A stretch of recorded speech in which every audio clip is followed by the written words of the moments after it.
काल चार प्रकार के होते हैं: अनादि, अनंत, सादि और शांत। अनादि अन प्लस आदि, जिसकी शुरुआत नहीं है उसको अनादि कहते हैं। अनंत, जिसका अंत ना हो उसे अनंत कहते हैं। सादि स प्लस आदि, जिसकी शुरुआत है उसको सादि कहते हैं। शांत, जिसका अंत है उसको शांत कहते हैं। जिसको मिथ्यात्व है उसे कहेंगे कि यह मिथ्यात्व अनादि से है।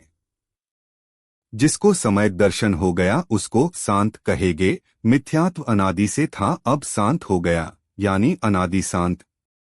अभव्यों के कभी भी सम्यक दर्शन नहीं होगा, उसको कहेंगे अनादि अनंत।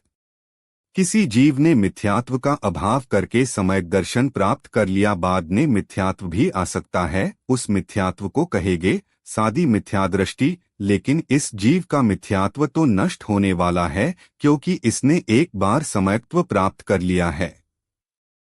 यह अधिक से अधिक अर्धपुदग्ल प्रमाण काल में मोक्ष जाएगा ही जाएगा, इसको कहेंगे सादी शांत। औपशमिक भाव सादी शांत है काल अंतर मुहूर्त। क्षायिक भाव सादी शांत और सादी अनंत।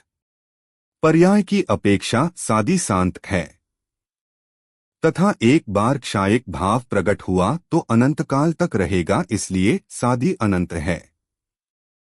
अनंतकाल सिद्ध अवस्था के कारण कहा है। संसारी जीवों की अपेक्षा 33 सागर प्लस 2 पूर्व कोटि में से कुछ कम काल संसार में रहने की अपेक्षा। क्षायोक्षमिक भाव सादी शांत, अनादि शांत। सादी शांत मोहनीय कर्म के क्षयोक्षम की अपेक्षा सादी शांत कहा है, क्योंकि क्षयोक्षमिक सम्यक दर्शन है, क्षयोक्षमिक चारित्र नियम से नष्ट होगा ही, तो सादी शांत कहा है।